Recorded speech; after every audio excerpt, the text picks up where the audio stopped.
Hello and welcome, Inspired Podcast community. This is your new episode. My name is Caroline, and my today's guest is Albert Bramante, and I'm so happy that he said yes to our interview. How are you doing today? I am doing extremely well, Caroline. Thanks for asking. How are you doing? Oh, I'm fantastic. And I'm so excited for our interview, of course. And I would like to introduce you to the audience first. You are a talent agent and performance psychologist with over 20 years of experience, helping high achievers break through mental barriers and reach peak performance. With the PhD in psychology and certifications in hypnosis and NLP, you fuse neuroscience, mindset, and real world entertainment insights to drive results. Welcome to the Inspired Podcast. Wow, Albert Bramante. Well, Oh, thank you again for inviting me. I'm really happy to be here and thrilled to be here and oh, thrilled to thank chat you. with you. Yes, and my first question for you is what's the number one mindset shift you've seen turn high potential talent into top performers? The biggest mindset shift for me is having a growth mindset and learning from failure because in our world, especially in NLP world, there's no such thing as failure, only feedback. So learning from your mistakes rather than dwelling on them is going to make a huge impact on one's psyche and one's tenacity and persistence. I love that. Thank you so much for sharing. Now we got a glimpse from your expertise. And my next question is how can entrepreneurs or creatives apply performance psychology to grow faster and avoid burnout? The biggest reason is to start with the source. So the source is why are you doing this? What is your why?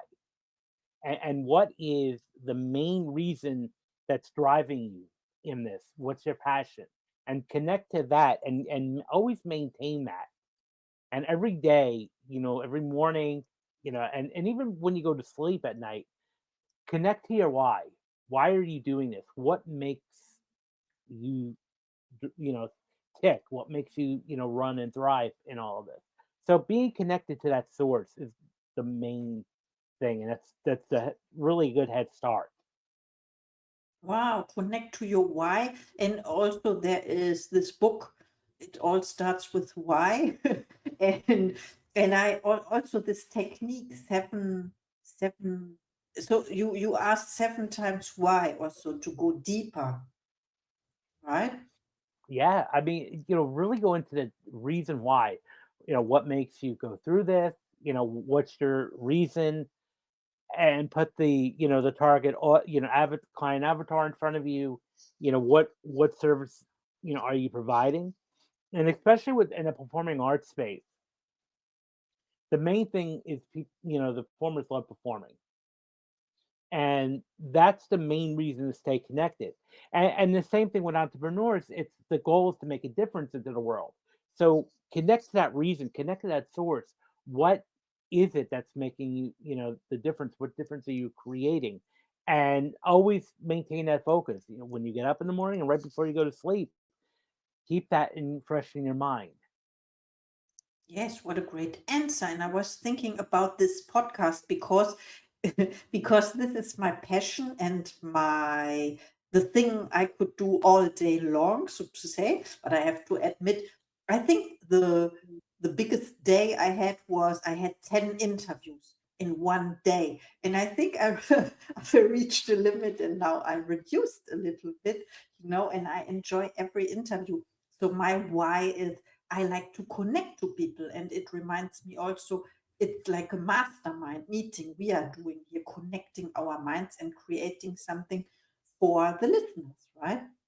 Absolutely, and that's a great point. I mean, you don't the one thing we don't even realize we're doing is how much impact we're making. I mean, yes, sometimes we'll get the comments and feedback, but there's also a lot of viewers out there that may never say anything, but that are inspired by either one of us, and that's what keeps us committed. It's like, okay, there's a whole lot of people that we may never hear or never get in contact with, but we made a difference in the world. And that is another reason to stay connected and to be doers and reason. I mean, in your case, cutting down the number of interviews per day, because it shouldn't seem work. It should be something that you should enjoy. And that's with anything, even same thing with auditioning or, working or putting, work into your business. It seemed like a passion, not a chore. Yes, that's so true. Thank you so much for sharing. My next question for you is, what mental habits do the most successful clients you've worked with have in common, and how can listeners start building those today? Well, the biggest thing is a growth mindset, always learning, always stay in a framework of that you're always learning. Even if you have your initial training, your college education, or in the acting community, like your conservatory training, that's great and that's valuable. But you should always be learning. Like, I have a PhD in psychology. I'm always reading, I'm always taking new courses because it's important to stay relevant and connected. So the biggest thing for the growth mindset is to continue growing. You never stop learning and you never stop being persistent. And the same thing with actors, continue taking classes, networking, auditioning, even if it's for smaller projects. Just keep that muscle active. That's the biggest thing. And to just look again as the no's as learning opportunities and not as failures, because it's not a failure. You put yourself out there. It might not, particular opportunity might not have worked in your favor or might not have went your way, but that doesn't mean that that's a defeat in any way. That's still a win. You put yourself out there. Oh, yes, that's so true. And I love how you put this like failure is just feedback. There is no failure. There are always like lessons we learn, right? 100%. And these are important lessons that we can adapt and refine and make improve it the next time. And so that whether it's a pitch, whether it's a interview, you're putting yourself out there and you're refining it, and it becomes a stronger pitch and a stronger interview in the future. Wow, I love that. I think for the first time I understood, when people say like when I don't do it, I already or like I already lost something or and but I have to do it and then I can only win, like experience or I get better. Exactly. And, even if you look at most psychologists, had interviewed, hundreds of people, and the biggest source of regret is not the mistakes you've made. It's not maybe the foolish things you've done when you're younger. The biggest source of regret for a lot of older adults is missed opportunities. So what they didn't do, the opportunity was there and you didn't take advantage of it. That is the biggest source of regret. And you could almost say like torture in a sense or lament that often faces. So again, it's the opportunities that are missed. That's the biggest source of regret.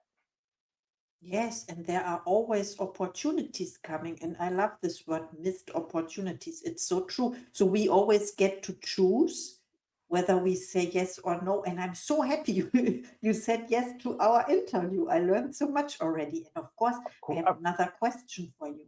Yes, Mhm. you've worked with talent under extreme pressure. What's one underrated strategy for staying mentally strong when everything's on the line?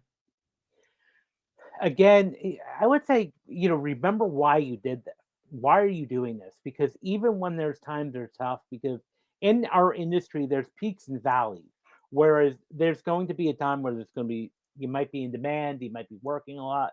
And then there's going to be maybe weeks or even months where there's nothing coming in. So the main thing is connect to the why. Why are you doing this, and what makes you happy, and what makes you passionate? Another strategy I do, and I outline this in my book, is creating like we call a happy file. So it's an actual journal that you keep, and you document all the good experiences, the feedback you've gotten from performances, auditions, reviews, you know, or performance review on the job, and you document that. And then when you're having those moments of extreme pressure or self doubt, fill out your happy file and remember why you're connected to what you're doing.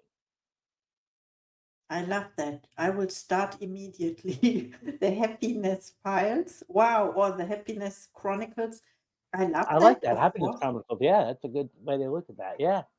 Yeah, there are, my book series is called The Inspired Choice Chronicles. So I love that. Or you can also say Happiness Records. This is the Happiness Records, alternative. that's a good way to look at it too. Yeah, that's I great. think so. And you talked about your book already. Please tell us, where can we find you when people want to reach out to you after listening to this episode? Sure. It's called Rise Above the Script, confronting self doubt and mastering self sabotage for performing artists. We're on Amazon Kindle and also audiobooks. You can find it on, also on Spotify audiobooks. I would highly recommend you check out the book and leave a review and leave me feedback. You can follow me on Instagram at Dr. Al Bramante. Um, Also look me on Facebook as Albert Bramante. I'd love to connect. And that's one of the best ways to and I love feedback. I love hearing reactions and feedback to what the message of the book is, and Yes, just hear how it it's impacted amazing. you. Feedback. Feedback is essential, then we can improve. There's no failure. Thank you so much. Please reach out to Albert Bramante. He's amazing. He shares his knowledge and wisdom. And of course, I put the links in the show notes. And I have two more questions for you. Of course. The next one is about your coaches and mentors. Do you have coaches and mentors for yourself? And who is the best coach you ever had? Yes, I have several. And that's also another thing about being always learning, is that no matter how high one ever achieves, you always feel that I work with. One of them is the art of unmessable with, which helps you maintain connection to what and creating new opportunities. I also belong to an NLP coach that I work with, who works in addiction recovery as well as teaching NLP and applying NLP to everyday life. So that's amazing. I mean, I had amazing mentors in college and high school. I even thanked them in my acknowledgments in my book, because they really inspired me. My family, my parents, my family, they've all inspired me too to keep going. I love it. Thank you so much for mentioning your family. It's so important to have support and to ask for support as well. And my last question is about your goals. Do you set goals for yourself or intentions? And what is one of your next projects? Well, my next project is just to really put myself out there, make an impact on the world. That's why I'm, doing these podcasts. I'm also doing a lot of videos on like social media. So my goal is just to really reach my impact. I do have a strong following base like in the tri-state area where I'm from, New Jersey, New York, but I want to expand that globally and really, be able to help and impact others. I'm also working on two more books, proposals right now. They're in proposal mode. So that's something that I hope by, 2026, early 2026, my expectation is to have them out. I love it. So I look forward to your books, of course. And I put the links in the show notes. Yes, this was our interview. Thank you so much. And of course, now it's time for your final thoughts to the audience, please. okay. Well, thank you again to be on this podcast. It's really such an amazing. I love the title, the inspired choice, because that's what really all is. Remember the inspiration, and also, no matter where you are, you're inspiring other people. So keep it up. Keep that light shining bright, because it may not seem at the moment, but you're constantly always inspiring other people. And this to anybody out there listening, whether it's even if it's just making someone's day, you never know. You may say the right one statement, do the right thing, even if it's just simply calling up a friend and saying, "How are you doing today?" Checking in on your network. You never know. Inspirations can be. There's no such thing as a big or small inspiration. Inspiration is just inspiration. So you never What a know. great message. Thank you so much. You never know. And keep inspiring others. You never know. Yes, what a great message. Thank you so And you much for our and interview. thank you, Caroline, And and you keep inspiring people too. Podcast. So thank you. Yes, let's do this again. And we are connected. absolutely. Please reach out to Dr. Albert Bramante. He's amazing. And of course, I'll see you in the next episode.